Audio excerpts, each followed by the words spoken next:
We go. Good morning, everyone. Welcome to Contemporary Issues Sunday School, where we talk about social issues from a Christian perspective, including today. We are so glad to have our classmate Jeff Riley today talking about what are political moderates today and independents. We hear all about the Republicans and the Democrats, but who are the people that are in between?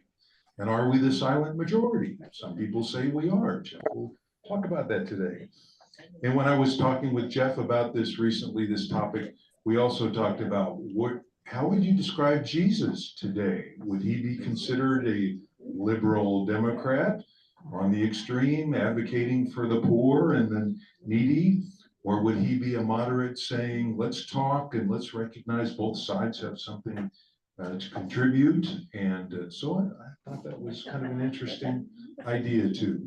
He was a radical. He was a radical, and we like to see him as a radical, but maybe there's also moderating influences there too. So, along with all the other things we have today. Anyway, so before I introduce Steve, want to welcome our Zoomers. We've got several Zoomers today, maybe new folks, so welcome. And I'm Steve, the moderator of the class, I hope. Moderate moderator.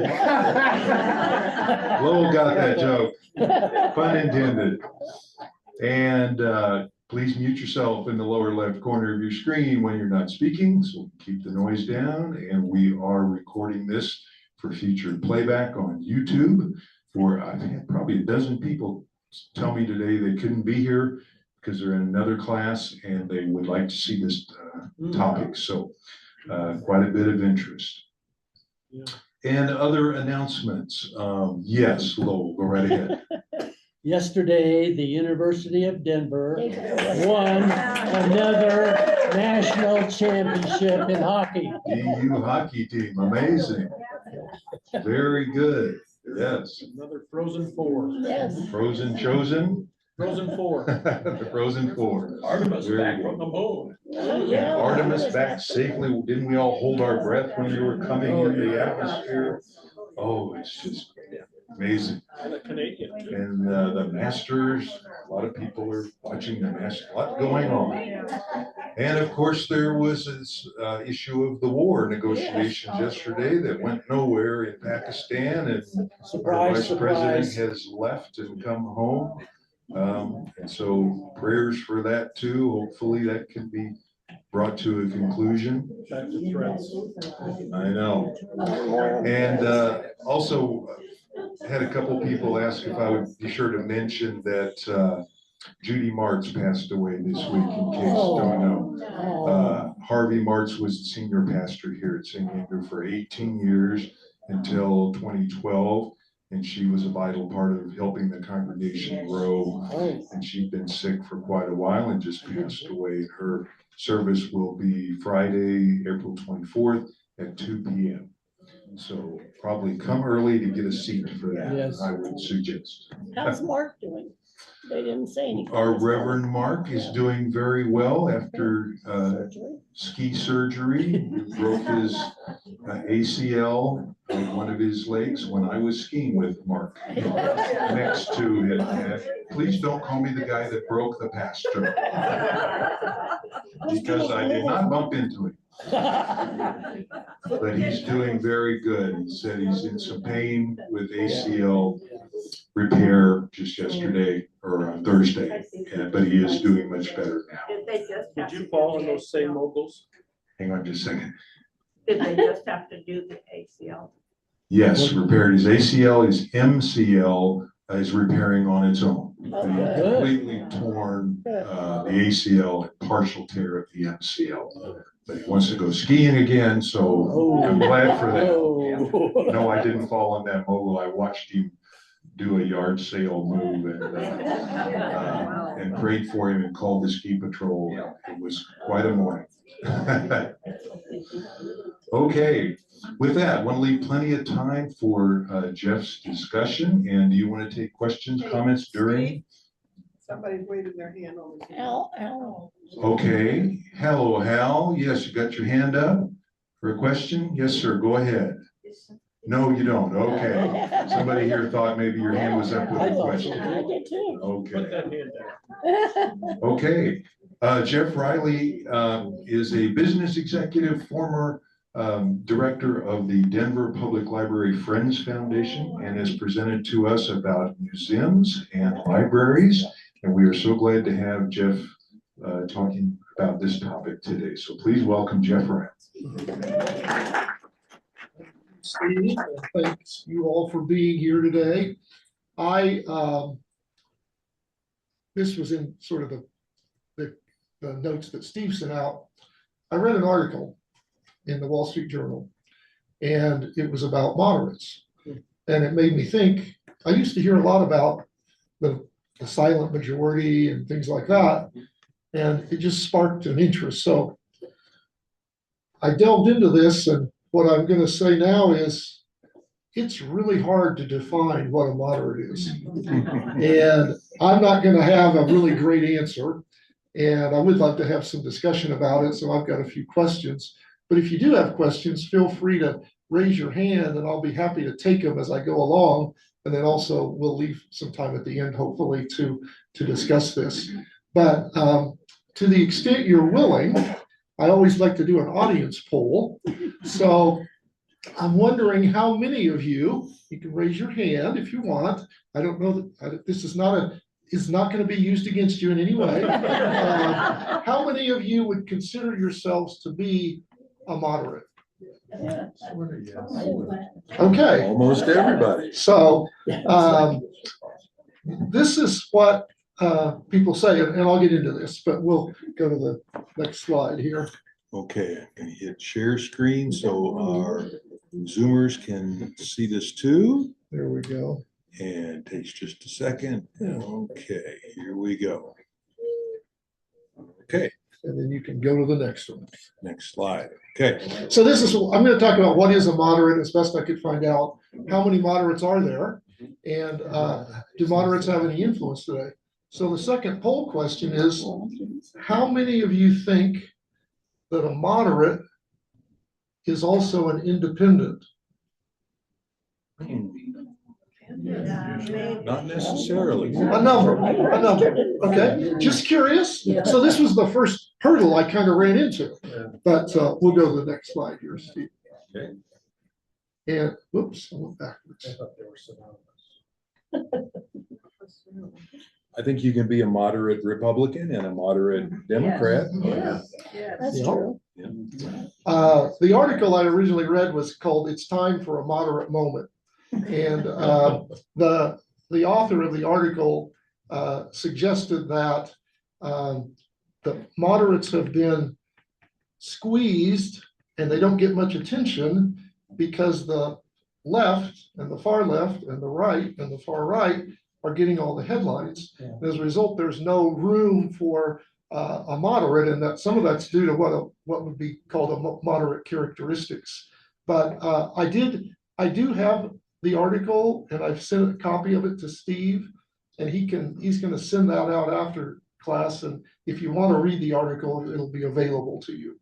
And then the other article is called "The Sins of the Moderates," and it's written by a guy named David Brooks. And many of you may know David Brooks. He's a writer for the New York Times who recently resigned from the Times, and now he's a writer and continues to be a writer for the Atlantic. Yes. But he wrote an article called "The Sins of the Moderates." David Brooks, if you want to explore this further, wrote the Moderate Manifesto in 2009. It's a book, and it kind of defines what he was thinking about as far as here's what moderates believe. And both Peter Pitts from the Journal and David Brooks from the Times are suggesting that it's time for moderates to stand up for what they believe. And I've got an idea about that I'm going to share a little bit later in the presentation. But just a little bit of background here. And the next slide. We're good. So attempting to define what a moderate is, a moderate's not extreme, they're not violent, they're not excessive. And if you think about circumstances in life, you can talk about moderate weather. You can talk about a moderate price. And a moderate, it says here, a person who avoids ideological extremes. And then, of course, you get into the debate about what's extreme, and that can be kind of complex. But generally, a moderate would take a middle-of-the-road position, and it could be kind of how they address life in many ways. It's important to realize that being a moderate is an ideology. It's a way of processing life. It's not a party affiliation. Okay. So, Like drink in moderation, eat in there you go, moderation. all that stuff. It's a lifestyle. As Steve made this point just a second ago, but many independent people who are not registered to a party or unaffiliated who are not registered to a party, they lean conservative or they lean liberal. And many moderates are also registered with one of the major parties. So you have registered Republicans and registered Democrats who also consider themselves to be moderates. So it's just, this is why it's kind of hard to really define what it is. Ron? I would throw in there that a moderate should embrace facts and good reasoning, critical thinking. Mm-hmm. Mm-hmm. Be a moderate. That is definitely a factor. They don't. If you reject solid evidence and facts, I think you're no longer could be call yourself a moderate. That's my opinion. Yep, good. Thanks for Both sharing. the R's and D's would say they follow the facts. My facts. The alternate facts. That's true. You know, so 50% of Americans self-identify as moderates. More than that in this class. It's a huge group. And then the same point again about moderates leaning conservative or leaning liberal. And then here's the thing sort of you're getting to, Ron, that they're often viewed as reasonable or indecisive or wishy-washy or lacking clear principles. But implied, though, is what Ron said. I didn't put this in the notes, but moderates take in information, and based on that information, they make decisions. And they don't say, oh, well, because so-and-so said this, this is what I believe. Yes. So where would progressive fit in? Progressives would be on the far or near far left on the political spectrum. How do you differentiate progressives from liberal? I don't know because I haven't researched that. My own opinion, and that we can crowdsource this, what do others think? I think that progressive beliefs have come out of the primarily Democratic Party, and they're wanting to take the Democratic Party further to the left, meaning more government, more regulation, distrust of capitalism, some of those kinds of things that are somewhat like hallmarks of the progressive movement. And yet Teddy Roosevelt was considered progressive as well. Yeah, at that time. At that time. Yeah. Can you be a progressive moderate? Of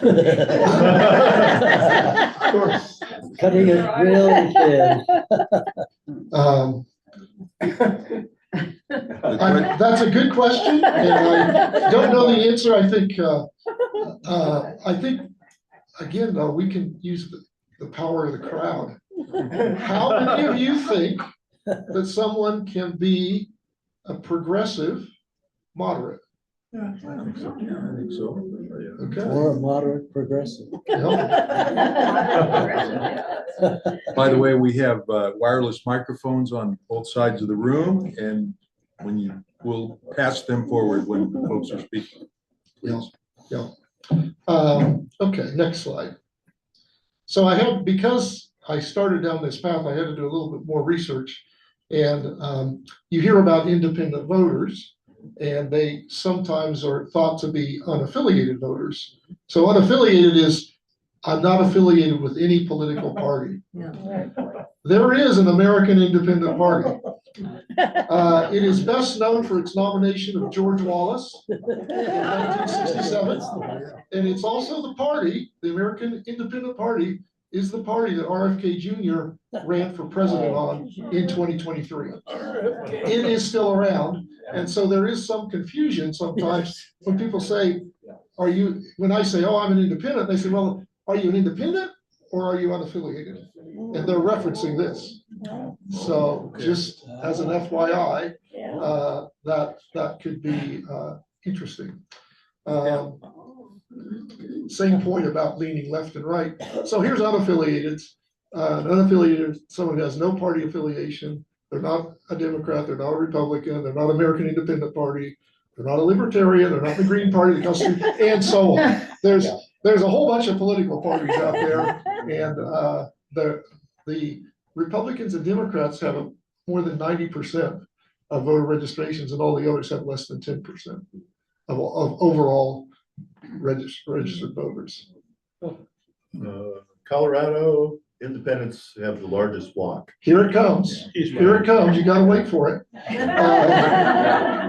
So Unaffiliated. it's really hard to find out what people's voter preferences or party registrations are. Only 30 states plus the Virgin Islands and the District of Columbia ask for party affiliation when you register to vote. Only 30. And so these numbers that are coming up are from those 30. But I did want to show, I looked up, there was a Gallup poll done in January this year. And Gallup, I believe, is a pretty reputable survey company. And 45% of registered voters identified as independent. In all those 30 states together. No, this is a broader poll that was nationwide. Okay. And so, Oh, okay. but 45% independent, 27% Democrat, 27% Republican. So this was just on the phone. Somebody called and said, are you a registered voter? Yes. They said, could you tell me how you identify? And 45% of the people said, I'm an independent, 27% were independent. So people who identify independent are almost equal to the total of both the Republicans and the Democrats. All across the country. All across the country. Huh. So here are the 30 state, you can go to the next one there, Steve, sorry. It's okay. Yeah. This was really interesting to me because I didn't know these numbers, but of those 30 states plus the District of Columbia and the Virgin Islands, 49.9 million, 37% are registered Democrats. 38 million, the red, are registered Republicans. So you look at the 33.7 are independent, purple, and then there's the 5,400 who are something else.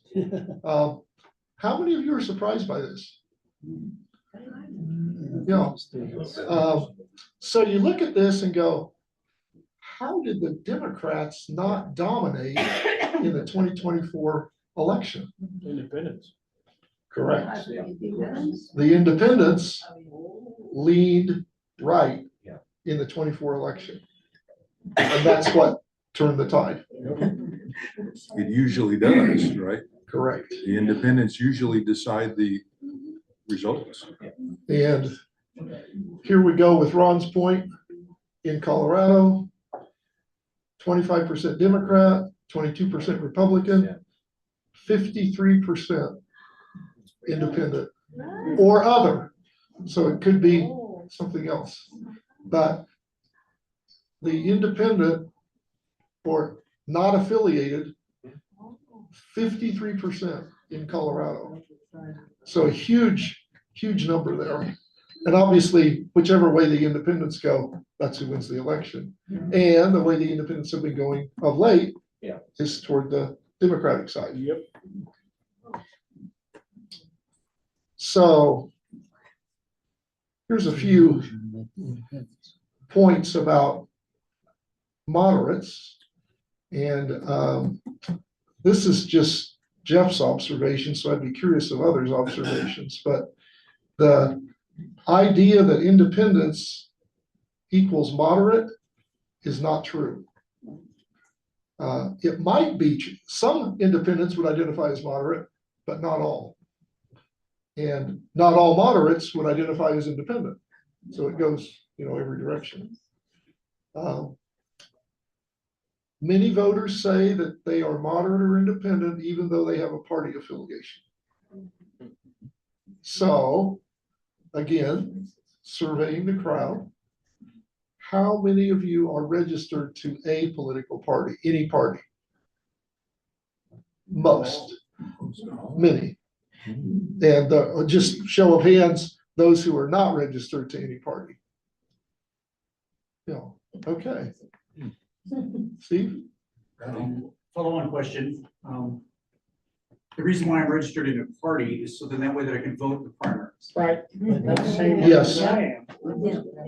Colorado's a little bit unique. There are a few other states that allow this, but Colorado does allow that. And so, and then there's all you read the hype about for example, the Democratic Party has enlisted its members to join the Republican Party so they can nominate the weakest candidate possible.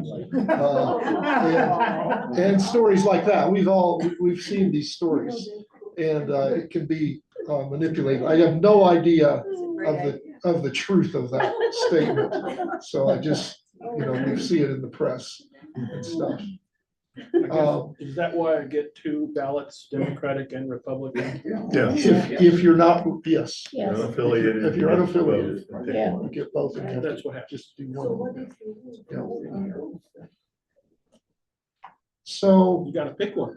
You cannot do both. Oh. And they're both valid. right, right.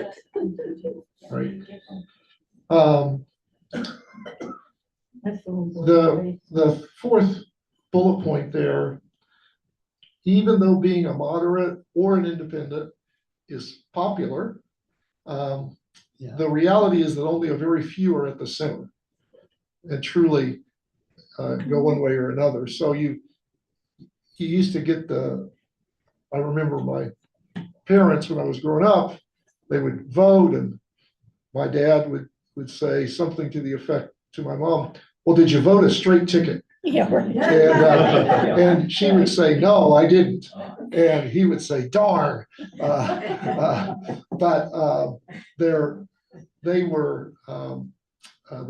grew up in a family that was Republican in Kansas. And my mom's claim to fame was that she'd hosted coffees for Bob Dole, who was considered a moderate for much of his career because he would go either way. Right. There are very few elected representatives that are truly independent based on their voting record. Susan Collins from Maine is one of them. Murkowski From Alaska. Alaska, yep. Yeah. I think Sauce was from, Ben Sauce from Nebraska when he was senator. Yeah. Yeah. What about Bernie? Bernie Sanders. Bernie Sanders. Bernie would not be considered, Be on the left side. in the I middle. thought he was an independent. He is independent, He Right. is, okay. but he's But very he leans that liberal. way. Yeah, liberal. Yeah, so he'd be independent but not moderate. Right. Yeah. Senator Tillis of North Carolina has shown good ability to be independent. One of the tests for this is have they voted on both sides of the aisle? So if you're a Republican, have you supported a Democrat sponsored bill, or if you're a Democrat, have you supported something from the right side? And the thing that's caused moderates to become without a voice is sort of the rise of the extremes. And so the extremes get the press, they get the social media attention. they get the headlines, and it's very hard to run against that.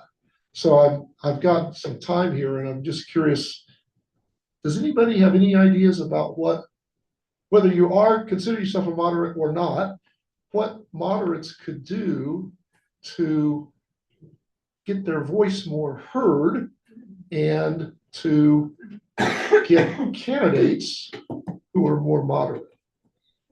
Marge Harper. It has everything to do with money and campaign funding. And if you're in Congress and you don't vote with your caucus and what they want you to vote, you don't get funding for your next election. It particularly impacts the Congress people because they have to run every year. 2 years. Every 2 years. So the system is so money oriented and so controlling of how they vote, regardless of what they say. Look at Susan Collins, regardless of what she says, she's straight down the Republican side. So, but that's all about reelection. So until we can address the money side of it, and I don't have the answers, but for moderates, there needs to be some financial way to manage campaign. Steve Horst, Thank you. there's a microphone behind you. Can you pass that forward, please? Yeah, the structure itself and the congressional leaders push the whole system into the extremes. They don't really give power to the moderates. The system's set up to reward extremism, I think. We're also a victim, as we all know, of the media, social media. Who gets attention? Media enterprises thrive on business. That keeps them alive. And conflict is what gets people attention. Moderate opinions are lukewarm. So I think technology drives towards the extremes because that's considered newsworthy. Thank you. Do I see a hand in the back? Maybe not. Oh, okay. One of the things that's thought a form of action to take would be to participate more robustly in the caucus or the primary elections. And I had a fellow come to my door, and this will be revealing about me, who was wanting me to come to a caucus, a Republican caucus in our neighborhood. I'm an unaffiliated voter. And I said, I would come to this if you would allow me to say, we need, who are here at the caucus, to say, we believe that the 2020 election was not rigged. We believe that, a few other things that have been out there that I believe are lies and that are emanating from the right side of the aisle and many from the far right side. And he said, I don't think you'd be that welcome. Yeah. He didn't say you can't come, but he said, I don't think we're going to have that kind of a discussion. Yeah. And I said, well, how do we? So I'm thinking, I should have gotten, caucuses are small. I should have gotten 20 of my neighbors to come, and then we could have stood up as a block and said, hey, you're going in the wrong direction here. But that's one caucus out of, and there's nobody that I'm aware of that's really organizing on the moderate or independent side. Yeah. So there's no national push for a moderate party. It's kind of like saying introverts unite.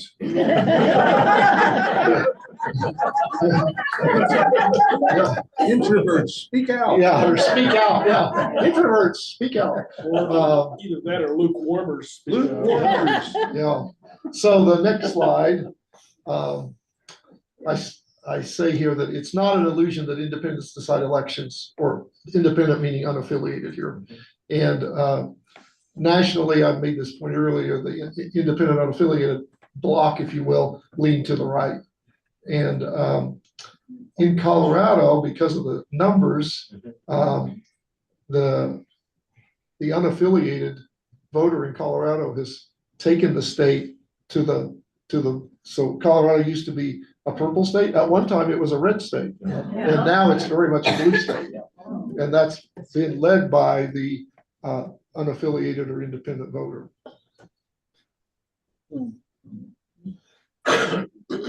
So I said here, and I'm sorry that Frank is not here. But one of the things, I was at a breakfast meeting and there was a speaker there who's a kind of a consultant to many campaigns on the Democratic side and another one on the Republican side.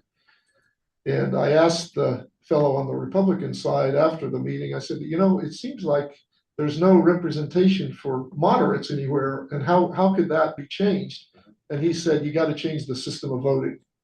Because if you change the voting system, you can get people elected and diminish the party's power. And so these alternative voting processes, which Colorado considered a couple years ago and voted down and said, no, we don't want to do that. Ranked choice voting, approval voting, there's a system called star voting. And Frank would have known a lot more about this, and he's spoken about it too, I think. So that is one of the things that could be considered as a way to get more moderate types or centrist types elected. And then here's the point about getting active at the caucus or primary level to get less partisan candidates on the ballot, or to get partisan candidates to move toward the middle. Because I've had this theory that if you could, they would violate the rule that Marge referenced about you got to vote with the party block to get the money. And the money is controlled by the parties because they direct the big donors into the different elections.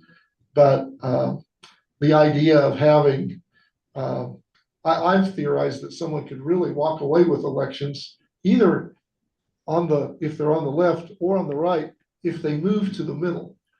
And but that violates what the parties want them to do. So it's a challenge. The last point I said here was to one of the things that a person could do to kind of help the moderate movement is develop your own talking points about what you believe and share those points with others. So if somebody says, what do you think of the politics right now? Instead of saying,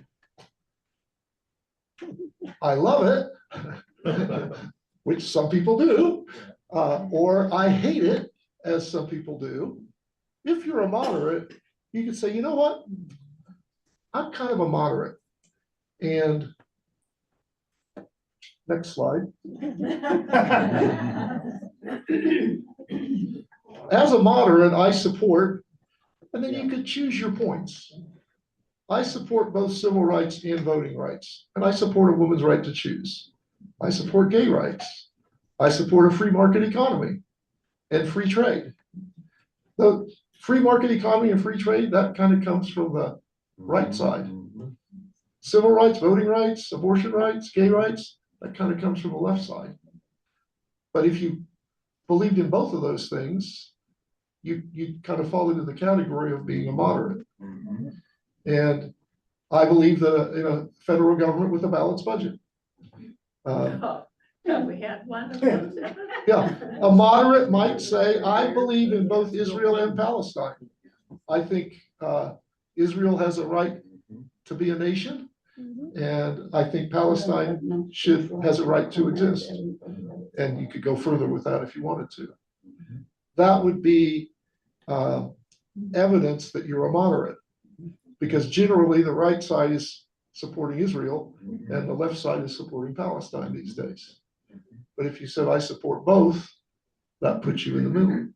If you do. I prefer diplomacy over war. this is kind of controversial. I prefer choice in education. That is kind of more on the right side. The right generally supports charter schools, independent schools, is somewhat anti-public education. But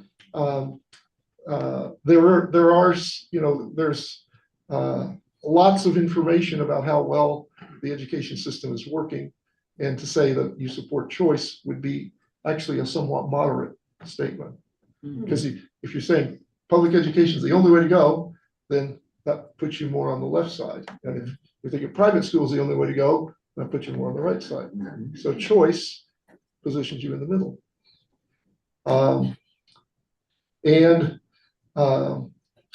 I support real world pragmatism, but I'm also an idealist. I think good things can happen. And I think there's a way for good things to happen if we have good elected leaders making good choices. What about Jimmy Carter? What about it? She said, what about Jimmy Carter? He didn't have the power or anything, so how did he make it to become president and be even re-elected, right? Yep. He got elected because he got more votes. Well, But, but he had to get him. yeah.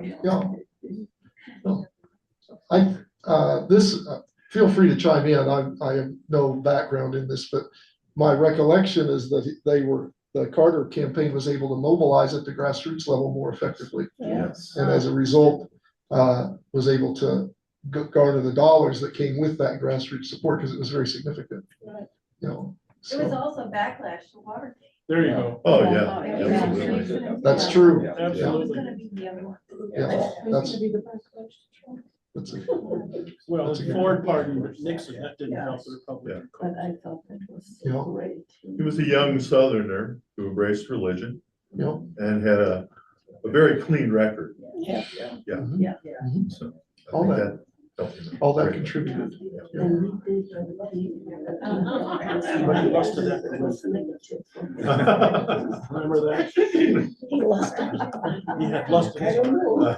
So this is when you're, go ahead, Steve, go ahead. Go back.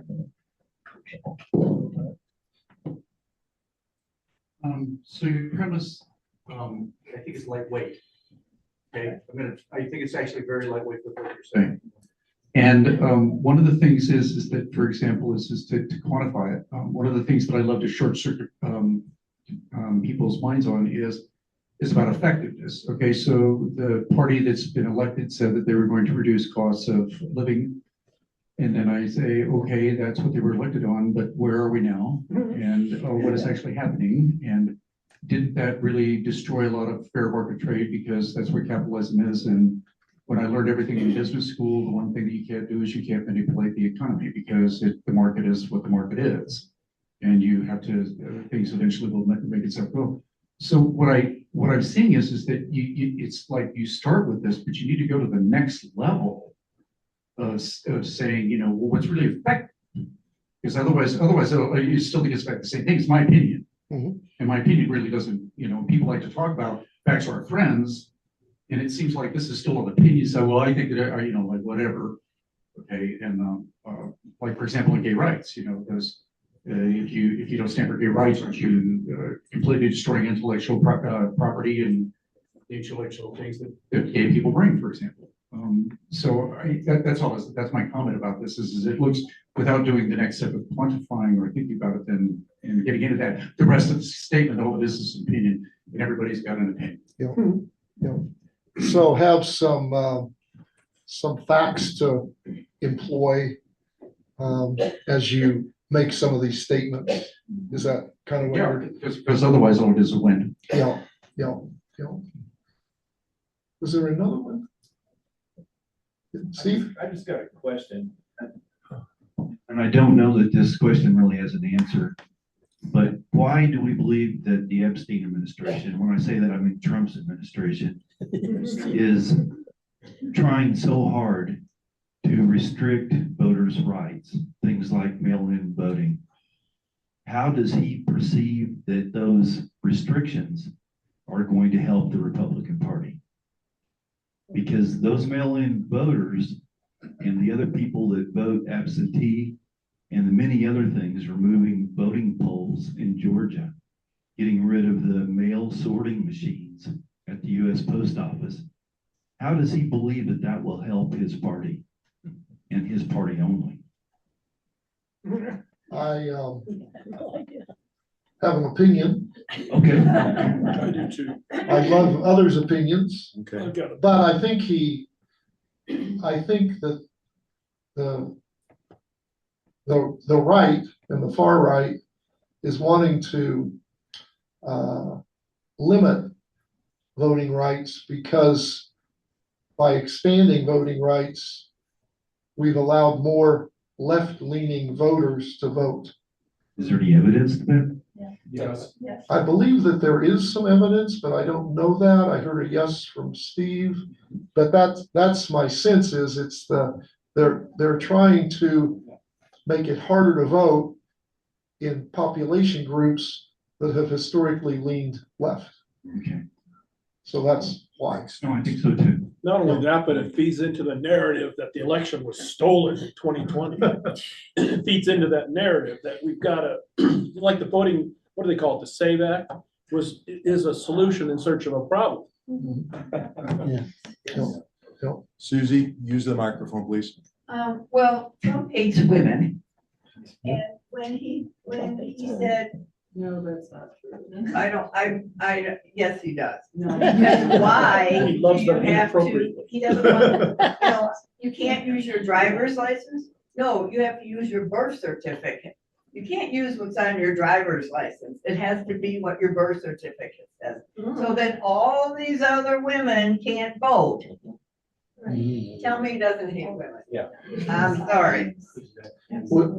What's that got to do with it? Traditionally vote Democrat. Right, and the women usually vote Democrat, unless you have a passport that has your name on it, then it's a legal document. But not everybody has a passport. I want to reaffirm that we are open to all opinion, and that while I suspect many agree with you, there may be some in this room who do not, and I want to be respectful to them about that. So please, if you have another thought about this, or perhaps a contrary thought, know that you'd be welcome to share that here in this class, because that's what we're all about. Is that all right? Sure. Thank you. Do you want to, go ahead, Corinne. If you saw Trump speaking to a female reporter and he called her piggy, I'm sorry, that's not somebody that respects women. That's a better way to say it. That's true too. But let's don't belabor this point too much, okay? Thank you. Appreciate- Yeah, I know. Thank you. We appreciate everybody's comments. Steve, Jeff, do you want to finish your last? Yeah, I have one last slide here, and it was just a continuation of when somebody says, "Oh, what do you think about the state of politics in America today?" How you can perhaps say, you know, I'm a moderate, I believe these things. Then here's the conclusion. So my thoughts about the current political scene are that it's too extreme on both the left and the right, that we would be better off developing some common ground about how to solve the challenges we face. Yeah. And that would be Yes. a possible response. And it's, you know, I'm reminded of Mark Feldmeyer's sermon on the mustard seed. It's a very tiny seed. This one conversation is a very tiny conversation, probably one-on-one. But if enough of those happened, there could be possibly some change. I also think, and I'll just share this and then open it for questions, or hey, we can leave early if we want to. No. But I'm going to ask our Zoomers to weigh in too, Yeah, so that's they have a right. chance here too. That's Go right. ahead, Jeff.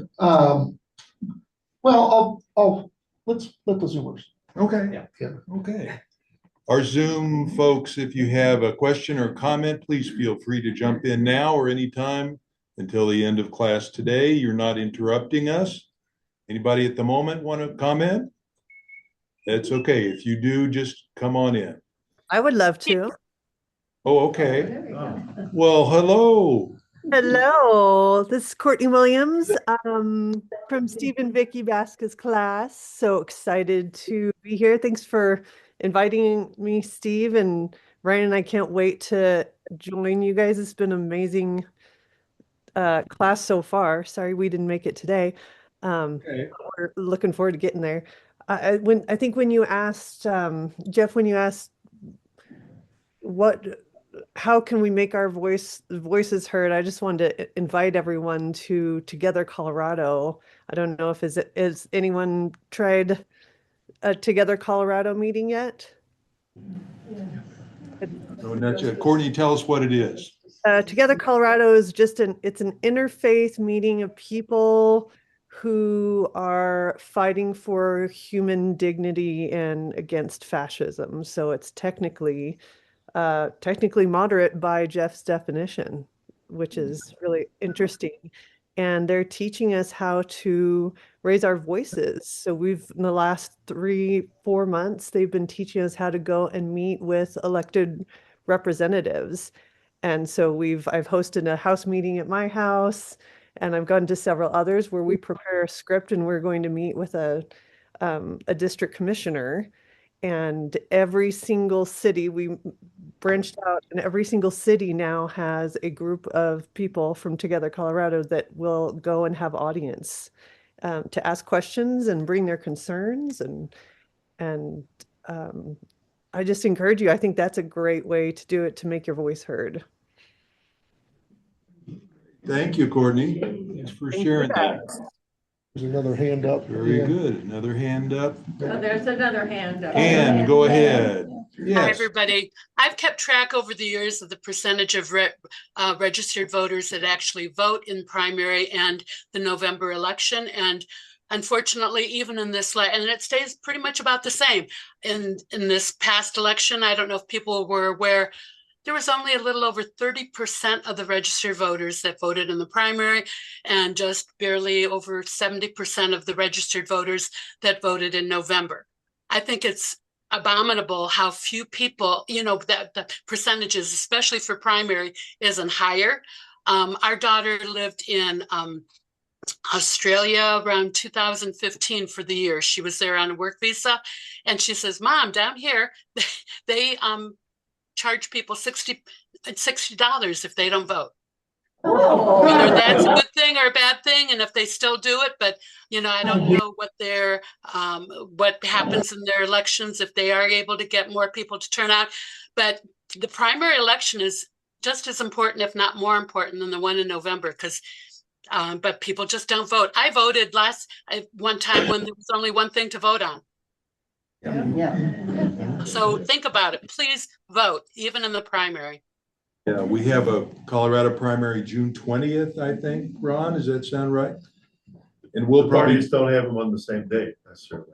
Okay, so we'll do a class sometime soon on what's going to be in the primaries and the general coming up. So we'll follow that. Gene. Yeah. This is not very dramatic, but back to your mustard seed and Fellmeyer, and also Jerry Butler, just stay in the room. Yeah. I would endorse the book, Steve, that you recommended that we read, that the Church of the Resurrection was using, "I love you, but I hate your politics." For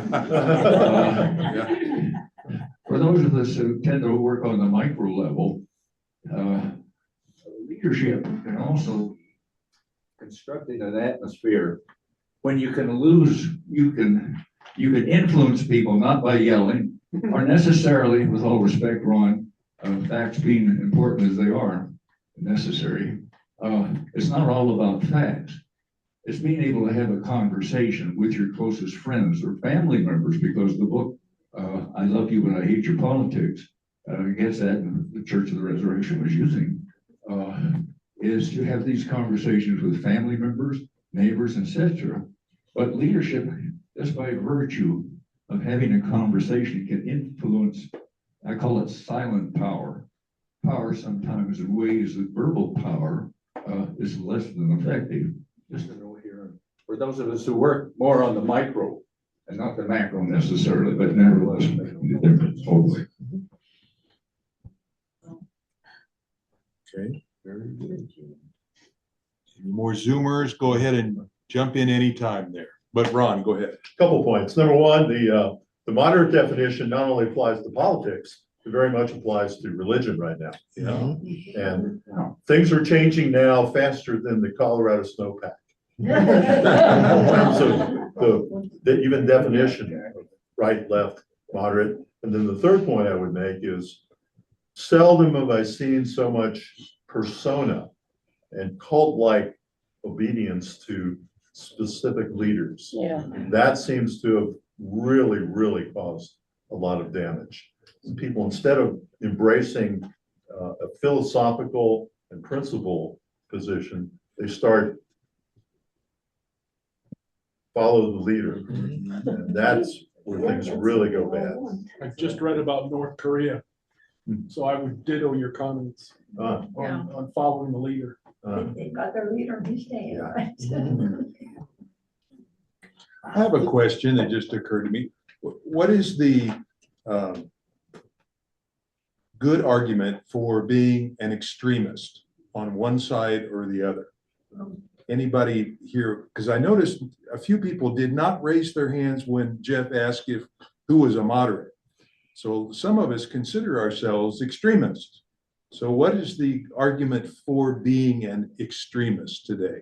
Anybody want to speak up for that? Money and power. Okay, By that, I mean, you pay them enough and you give them enough power. okay, That's the way they're gonna go. okay. Single issues.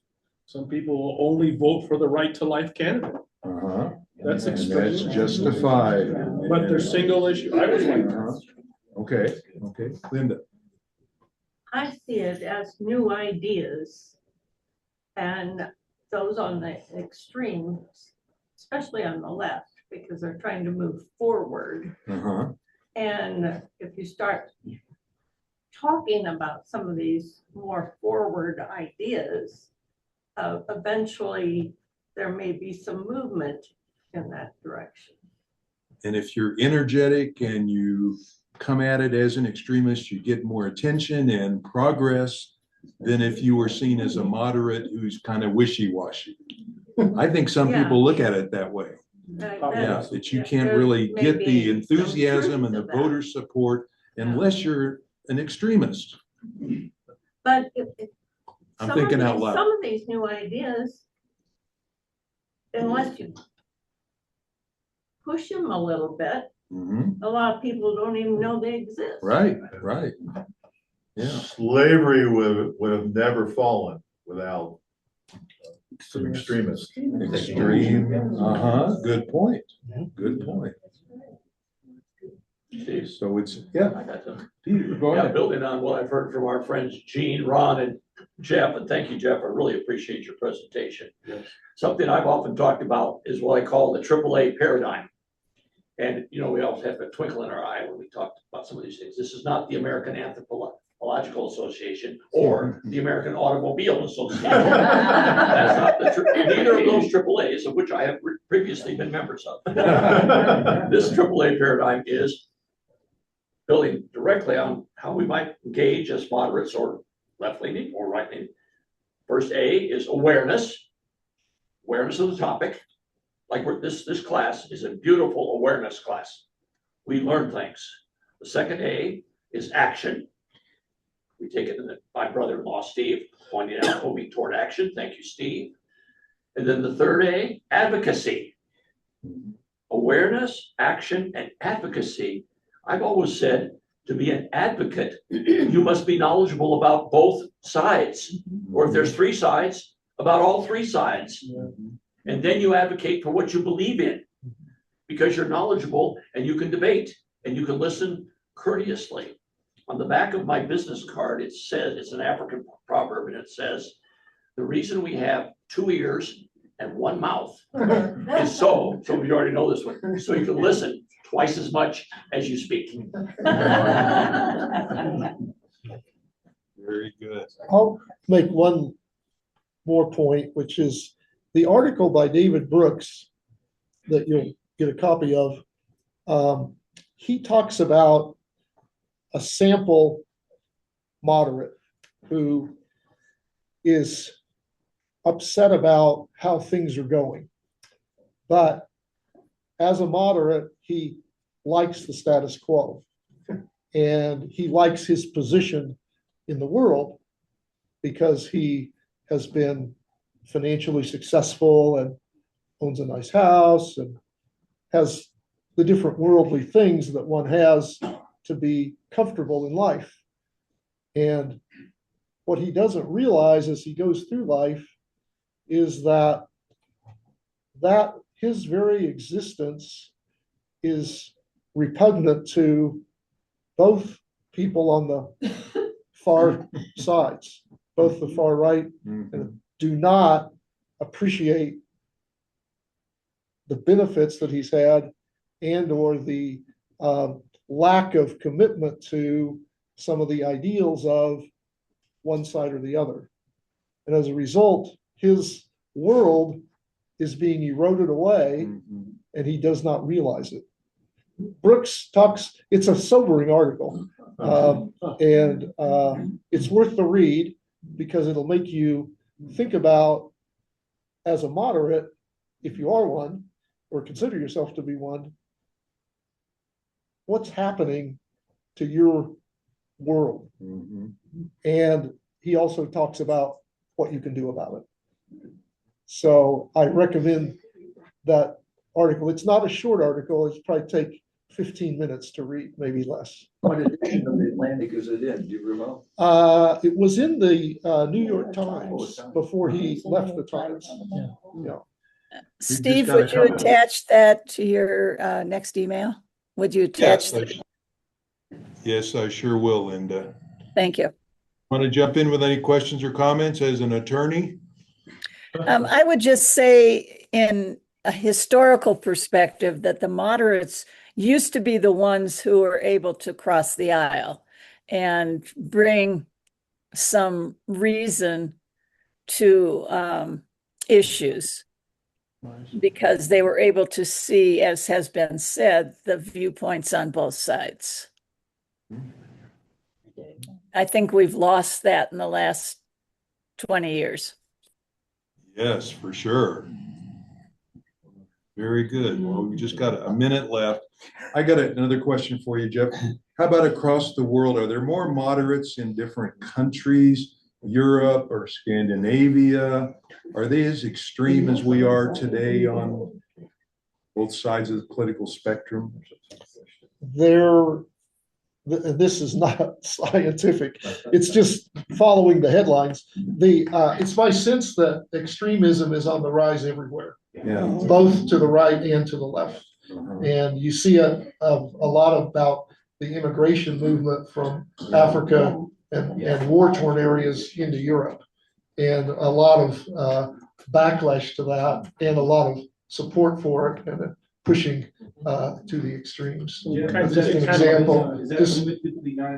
We used to have a time where you could fight like hell in Congress and then go out and have a beer together.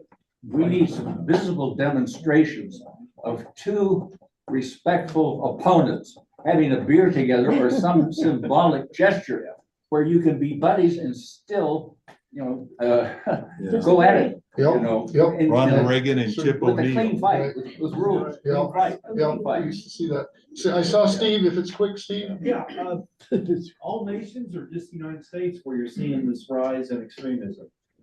I think it's global myself. Philippines, El Salvador. Let's see what the election results are in Hungary. Oh, yeah. That'll be interesting. Well, and Germany is having the big push from the right wing. Yes, okay. We are out of time. Thank you all for a great discussion. Thank you, Jeff, for a good presentation. Okay. Next week, Ron is going to present on how the Bible books were chosen, what was left in and what was left out, and why. The origins of the Gospels. Origins of the Gospel. So join us next week. Thanks, everybody. Oh, yeah. Thank you, Jeff.